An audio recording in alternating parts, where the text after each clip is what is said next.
ये जो हमें दुख मिलते हैं ना, ये पाप के कारण मिलते हैं।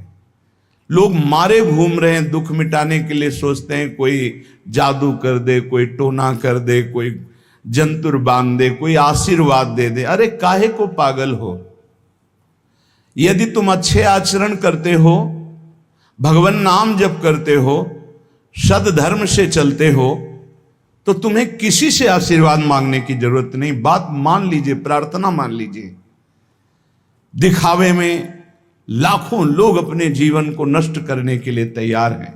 ये माया का ही तो दिखावा है जिसमें जन्म के जन्म हमारे नष्ट होते जा रहे हैं। सत्य मार्ग को क्यों नहीं पकड़ते हो? किसी के आशीर्वाद की जरूरत नहीं आपको आनंद प्राप्ति के लिए। आप आनंद के बच्चा हो, आनंद स्वरूप हो। जिनसे आशीर्वाद मांगते हो उनके अंदर जो आत्म तत्व बैठा है वो तुम्हारे अंदर बैठा है। वही संपूर्ण आनंद लिए तुम्हारे अंदर बैठा है। तुम्हें किसी से गिगियाने की जरूरत नहीं। बस तुम अपने स्वरूप को नहीं पहचान पा रहे हो, अपनी शक्ति को जागृत नहीं कर पा रहे हो, इसलिए तुम दौड़े घूम रहे हो। भागने की जरूरत नहीं है। सत्संग सुनो, उसे अपने आचरण में उतारो। ये बात आप कागज में लिख लो, चाहे दिमाग में लिख लो। जब तक आपके आचरण शुद्ध नहीं होंगे, जब तक आप भजन नहीं करोगे, जब तक आप दूसरों को सुख नहीं दोगे, मन वचन कर्म से किसी को भी दुख नहीं पहुंचाना, तब तक आप भागे। और यहां से लेकर ब्रह्मलोक तक अगर आपको सुख मिल जाए तो बता देना। आ ब्रह्म भुवनान लोकान पुनरावर्तिनो, अर्जुन यहां सुख मिलने वाला है। आ ब्रह्म स्तंभ पर्यंतम सर्वम मायामयम जगत, यहां सुख मिलने वाला है।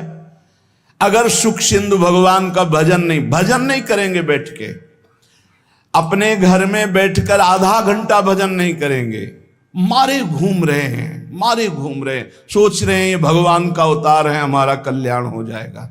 ए भाई, जब भगवान वास्तविक अवतार लिए और जो भजन नहीं किए उनका भी कल्याण नहीं हुआ। भगवान के अवतार के समय हम भी रहे होंगे कहीं ना कहीं, किसी जीव जंतु के कल्याण हुआ क्या? अब भजन करोगे तो कल्याण हो जाएगा। हमारी बात मान लो। बार बार आपको कभी कड़वे शब्दों में, कभी मीठे शब्दों में बताते हैं, ए भाई बचपन से भगवान के मार्ग में लगे हुए हैं, हमको अपना कर्म भोगना पड़ रहा है। जो शरीर रचना के समय रचा गया था वो सुखद या दुखद कर्म भोगना पड़ा। तो रामकृष्ण परमहंस जी के कैंसर था, भाई जी हनुमान प्रसाद पोद्दार जी के उदर में कैंसर था, बड़े बड़े महापुरुषों को भोगना पड़ा। तो प्रारब्ध को भोग लो। ये भोगने की सामर्थ्य नाम जप से आ जाएगी, और नाम जप करके जन्म मरण के चक्र से मुक्त हो जाओ। मान लो मेरी बात। क्या वृंदावन की परम पावन रज से बढ़कर त्रिभुवन में कोई रज है? इस रज में बैठकर तुम्हें आनंद नहीं मिल रहा तो कहां मिलेगा तुम्हें?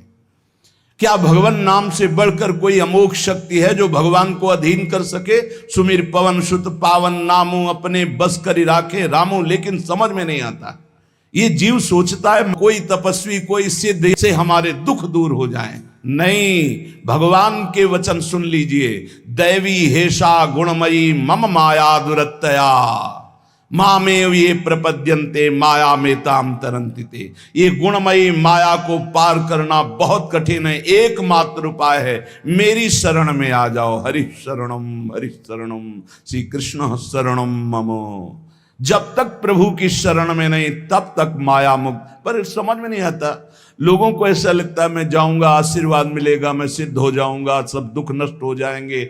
आप समझो, हमारी प्रार्थना को समझो। हम अंदर से पीड़ित होकर बोल रहे हैं, आप लोग समझते नहीं हो।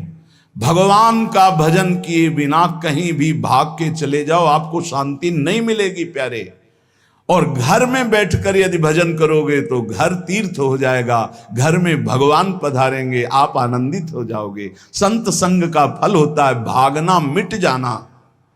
सत्संगति संस्कृति कर अंता, ये जो जन्म मरण का भागना ये मिट जाएगा। ये छोटे मोटे भागने से, शब्द सुना, मनन किया, आचरण में लग गए। कभी महीना 2 महीना में अगर संयोग बना तो हम बैठ के सत्संग सुन रहे हैं, नहीं तो हमारे पास यंत्र है, हम रोज उससे नवीन उत्साह प्राप्त करें भगवत मार्ग में चलने का। जब मिले तब दर्शन कर लिए, नहीं तो हम उनकी आज्ञा पर चल रहे हैं तो हमारा सदैव सानिध्य है। भागने की जरूरत नहीं। नहीं भाई नहीं, थोड़ा चैन लो, थोड़ा शांति लो, भागने की जरूरत नहीं है। अंदर से भगवान को सुमिरन करने की जरूरत है। थोड़ा संयम में आओ। जिसको देखो मनमानी आचरण कर रहा है, सोचता है कोई संत महात्मा आशीर्वाद दे देंगे, तो तुम्हें संत महात्मा मिलेंगे ही नहीं। तुम करोगे पापाचरण तो संत महात्माओं का सानिध्य ही नहीं मिलेगा। पापवंत कर सहज स्वभाव, भजन मूर्ति भावन काऊ, जो पे दुष्ट हृदय सोई होई, मोरे सन्मुख आओ की सोई। अच्छे आचरण करो, घर बैठे महात्मा मिल जाएंगे, कोई आ जाएंगे ऐसे, तुम्हें कृतार्थ कर जाएंगे। कहीं तुम भेज दिए जाओगे जिनके वचन से तुम कृतार्थ हो जाओगे। हमारी प्रार्थना को मानिए, अपने इस अमूल्य मानव जीवन को कूड़ा करकट की तरह मत नष्ट कीजिए। श्रीपाद कह रहे, नेत्रे उत्पाटित सपदि स्त्री क्षणे लालसा चेत। यदि ये गंदी लालसाएं उत्पन्न हो रही हैं तो थोड़ा शासन में लाओ अपनी इंद्रियों को, छूट मत दो। बहुत जीवन व्यर्थ कर दिया इन इंद्रियों ने, अब सावधान हो जाओ। तुम स्वतंत्र सिंहवत जीवन व्यतीत करने के लिए मानव जीवन प्रकट किए भगवान ने तुम्हारा। तुम इंद्रियों के गुलाम होकर, मन के गुलाम होकर, भोगों के गुलाम होकर के जीने के लिए नहीं आए हो मनुष्य देह में। देवता तरसते हैं इस मानव देह के लिए। क्यों? क्योंकि साधन धाम मोक्ष कर द्वारा, इसे साधना करके हम जीवन मुक्त महापुरुष हो सकते हैं। लेकिन नहीं, बस कोई ऐसा कुछ कर दे जिससे हमारा पति बन जाए, कोई ऐसा कर दे कि हम स्वस्थ हों, को भोग भोगें, कोई ऐसा कर दे सारी झंझटें मिट जाएं। अरे औरों की तो बात जाने दो, भगवान जिनके घर में अवतरित हुए आप वहां दृष्टि डालिए।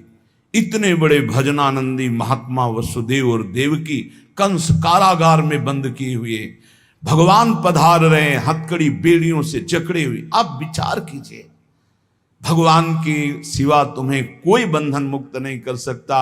और सब तरंगे हैं, भगवान भगवान है, हमारी बात को समझ लो।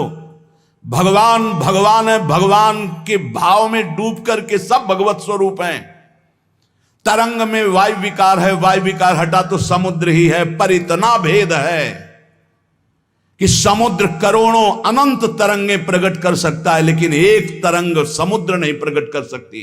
ऐसे ही जितने महापुरुष हैं, जितने सिद्ध महापुरुष हुए, भक्त हो चाहे ज्ञानी हो चाहे योगी हो, वो माया विकार को नष्ट करके ब्रह्म रूप में लीन हो गए, तो ब्रह्म स्वरूप वो भी हो गए। ब्रह्मविद ब्रह्म ही भवति।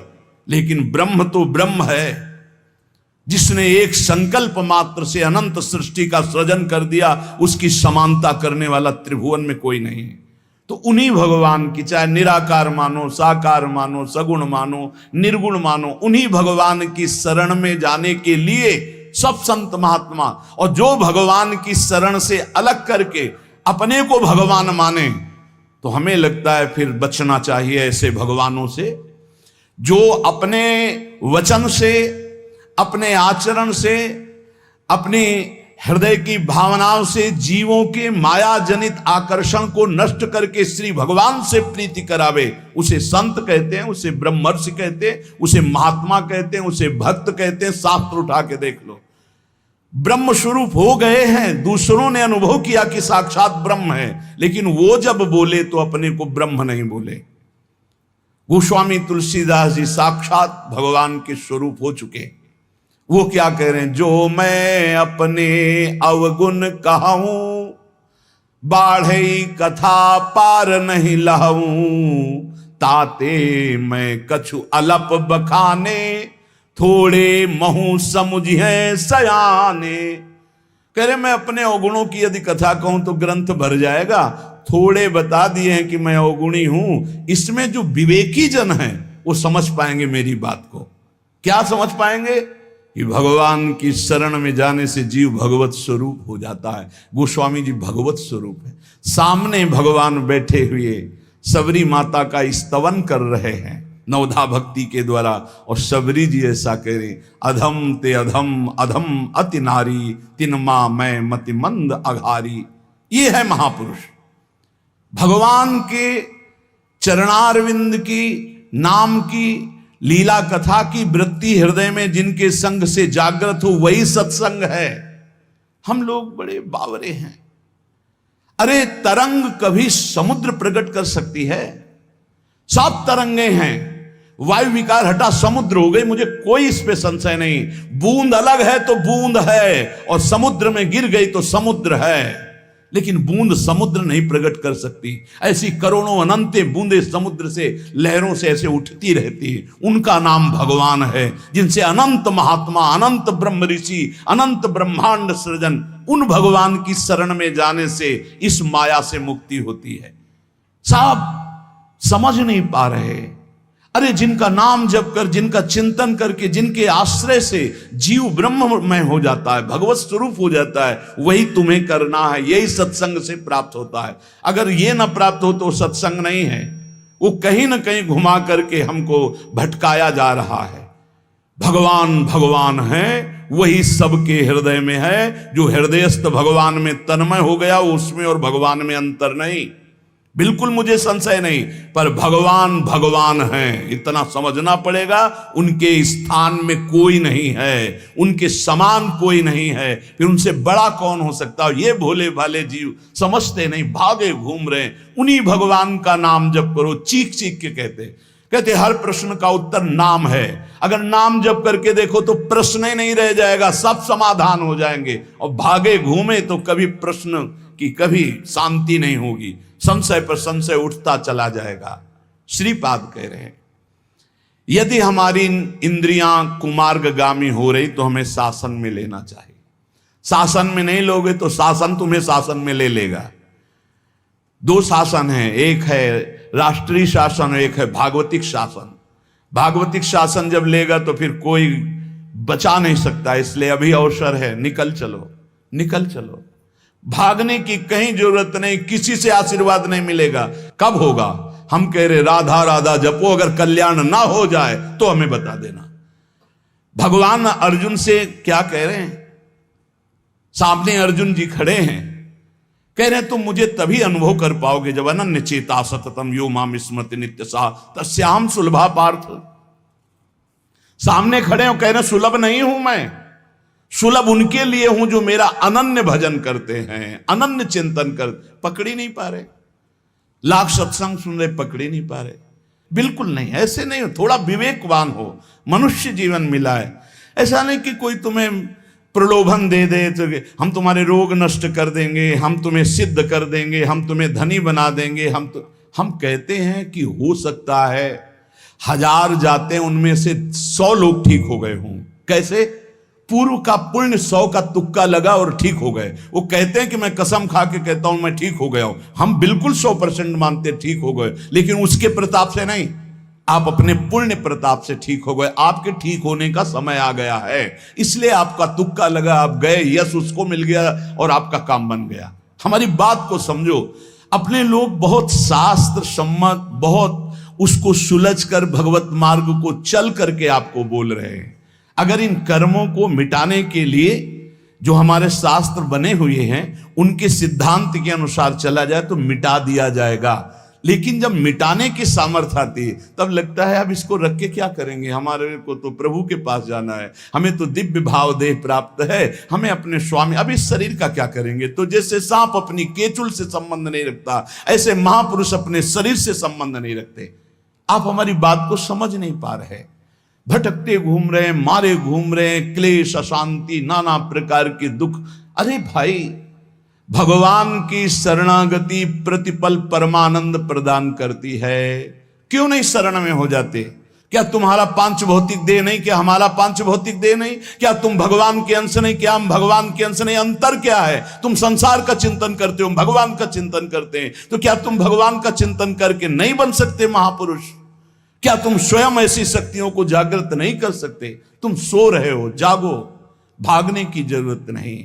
ये जो गलत इंद्रियां जा रही, इन इंद्रियों को रोकिए, भगवान की तरफ लगाइए। नहीं लगाओगे तो कहीं भाग के चले जाओ, धोखा ही मिलेगा, तुम्हें शांति नहीं मिल सकती, तुम्हें विश्राम नहीं मिल सकता, तुम सुखी नहीं हो सकते। इन बातों को लिख लो और पूरे विश्व में घूम के चले आओ, चाहे जहां चले जाओ, कुछ नहीं होने वाला। मारे मारे केवल घूमते रहो, समय बर्बाद करते रहो। वही समय एकांत में बैठकर राम कृष्ण हरि बोलो, राधा बोलो, अभी आनंद आ जाएगा। हम ये नहीं कहते कि तुम करोड़पति बन जाओगे, तुम्हारे सारे काम बन जाएंगे, लेकिन हम ये कहते हैं कि तुम्हारा हृदय शांत हो जाएगा, तुम्हारा भागम भाग मिट जाएगा, तुम एक गंभीर हो जाओगे, धैर्यवान हो जाओगे, तुम लड़ना सीख जाओगे दुखों से, तुम सुखों से भूल करके पापाचरण कर बैठे हो, दुखों में इतना तुम हो जाते हो कि अपने जीवन को भी नष्ट करने की सोच। ये सब भगवत विमुख जीव का लक्षण है। भगवत सन्मुख होने पर सुखों में दूसरों को बांटा जाता है और दुख में सहकर भगवान के नाम का स्मरण करते हुए उस दुख के समय को काटा जाता है। समझते नहीं। यदि तुम्हें वृंदावन में रह के पराई स्त्री के भोगने की इच्छा जागृत हो गई है, पराई स्त्री की तरफ काम दृष्टि से देखने की, आप पराये पुरुष शरीर की तरफ, तो कह रहे हैं कि अच्छा है, इससे अपने नेत्रों में पट्टी चढ़ा लो, मत देखो, ये नष्ट कर देंगे नेत्र तुम्हें। तो बाहर से कपड़े की पट्टी चढ़ाने की जरूरत नहीं है, नासाग्र दृष्टि रखो, इनको शासन में रखो। श्रीपाद करें नेत्रे उत्पाटयति सपदि, जहां साधक असावधान होता है वहां पश्चाताप उसको होता है, जलन होती है और उसके परमार्थ में विघ्न आ जाता है। इसलिए ब्रह्मा जी ने ऐसी रचना की है कि स्त्री को पुरुष शरीर में आकर्षण, पुरुष को स्त्री शरीर में आकर्षण या भोग बुद्धि से देखना, अपने को इसी को सुधारना है। अगर इसी को सुधार लिया तो परमार्थ पुष्ट हो जाएगा। यदि आपको ज्ञान नहीं रहा हो, आपसे ऐसे पाप बन गए हैं, गुरु पत्नी गामी सबसे महापापों में पहले आता है, फिर आता है जो ब्रह्म ऋषिजन हैं उनकी भार्या, फिर आता है मद्यपान, मदिरापान करना, फिर स्वर्ण की चोरी करना, और जो ऐसे पुरुषों का संगी है वो महापापी, गौ हत्या करना महापाप। ऐसे जो महापापी जन हैं, पाप हो चुके हैं उनसे, अब वो विचार करें कि मेरा कल्याण कैसे हो सकता है, मैं तो महापापी हूं। तो श्रीपाद करें हर जीव को अंतिम सांस तक भगवत प्राप्ति का मार्ग खुला है। बहुत बड़ी बात है, बहुत बड़ी बात है। आज तक भोगना पड़ रहा है गुरु पत्नी गामी का कलंक चंद्रमा जी को, आज तक। ये बड़े बड़े महत पाप हैं जो लोग नहीं समझते हैं। ये बात समझ लें, पर स्त्री गमन, मदिरापान, द्वित कीड़ा, स्वर्ण चोरी, गुरुपत्नी गामी, ब्रह्म ऋषियों की तरफ जो उनकी भार्या है उनकी तरफ ये काम भाव से देखना, गौ हत्या, ये महत पाप हैं। ये पाप नष्ट कर देते। भ्रूण हत्या, ये सब महत पाप है। अगर ये पाप बन गए हैं जाने अनजाने में जीवन में, और अब हमने सत्संग सुना तो अब हमें प्रायश्चित हो रहा है कि मेरा कल्याण कैसे हो सकता है। तो श्रीपाद कह रहे, एक बार हृदय से जलन पैदा करो कि मेरे से बहुत गलती हो गई और श्रीधाम वृंदावन आ जाओ। वृंदावन की परिक्रमा करो, रज में लोटो, रसिकों का संग करो, ये नियम ले लो कि अब जीवन में कभी पाप नहीं करेंगे। और नाम जपना शुरू कर दो तो कह रहे हैं निश्चय सुनिर्वाही महाधार्मिका, निश्चित वो धार्मिक हो जाएगा, उसके सारे पाप नष्ट हो जाएंगे और भगवत प्राप्ति कर लेगा इसी जन्म में। भगवत प्राप्ति आखिरी सांस तक हो सकती है। आखिरी सांस में बोला राधा राम कृष्ण हरि, बिल्कुल भगवत प्राप्ति हो जाएगी। विश्वास कर लो इस बात पे। इसलिए कोई भी कभी निराश न हो कि मुझे भगवत प्राप्ति नहीं हो सकती, मेरा कल्याण नहीं हो सकता। इस श्लोक में श्रीपाद ने बताया यदि ऐसे महापाप किए हुए हो तो श्रीधाम वृंदावन आ जाओ। धाम है भगवान का, निज धाम है। जो बड़े बड़े तीर्थों के अवगाहन से पाप नष्ट नहीं होते, जो कि महापाप कहलाते हैं, वो धाम में रज में लौटने से, परिक्रमा करने से, नाम कीर्तन करने से, सत्संग सुनकर सतमार्ग में चलने से, कह रहे हैं निश्चय सुनिर्वाही महाधार्मिका, निश्चय उसके सारे पाप नष्ट हो जाएंगे और वो धार्मिक ही नहीं महाधार्मिक हो जाएगा। यदि ऐसा पुरुष है, ऊपर के श्लोक में जो बताया महापापी, अब कह रहे हैं अगर ऐसा पुरुष है कि कभी धर्म की चर्चा ही नहीं सुनी। जो सदैव अधर्म में ही ग्रस्त रहा है और इतना नीच है कि पापी लोग भी उसकी निंदा करते हैं। कुछ पाप ऐसे होते हैं जिनकी पापी लोग भी निंदा करते हैं। जैसे जेल कोई जाता है, हमें बताया गया है, तो उनमें कैदी लोग पूछते हैं क्या करके आया है, वो बताया गया कि भाई ये राष्ट्र रक्षा के लिए ऐसा ऐसा किया, पर अधिकार नहीं था, तो अनाधिकार चेष्टा में इसने अपने समाज की रक्षा के लिए ऐसे ऐसे किसी ऐसे उपद्रवी को मारा। तो हाथ मिलाते हैं उसको सम, ये काहे क्या है, बोले अपनी बेटी के साथ ऐसा गंदा आचरण कर। तो बोले वहां के कैदी भी गुस्सा होकर उस पर दृष्टि रखते हैं, उसे घृणित दृष्टि से देखते हैं। तो यहां कह रहे हैं जो धर्म की वार्ता नहीं जानता, अधर्म से ग्रसित रहा है, और नीच पुरुष पापी लोग भी उस पर क्रोध दृष्टि से देखते हैं कि बहुत ही नीच है ये। ऐसे खोट कर्म करने वाला समाज से जो बहिष्कृत हो चुका है और निश्चित हो चुका है कि अब इसकी दुर्गति पक्की है, उसके लिए भी एक चांस है। बोले निजोरु कृपया शांत्या च वृंदावनम स्वस्मिन नामृत चेत ददाति वसतिम धन्योस्ति वृंदावने। बोले निज कृपा से वृंदावन उसको पावन कर सकता है यदि वह करके ये जीवन भर का नियम ले ले कि अब मरूंगा तो इसी रज में वृंदावन से कभी बाहर नहीं जाऊंगा, तो असीम कृपावान प्रिया प्रीतम का निज धाम ये उसके सारे पापों को नष्ट करके उसे धन्य कर, धन्योस्ति वृंदावने, उसे धन्य बना देगा।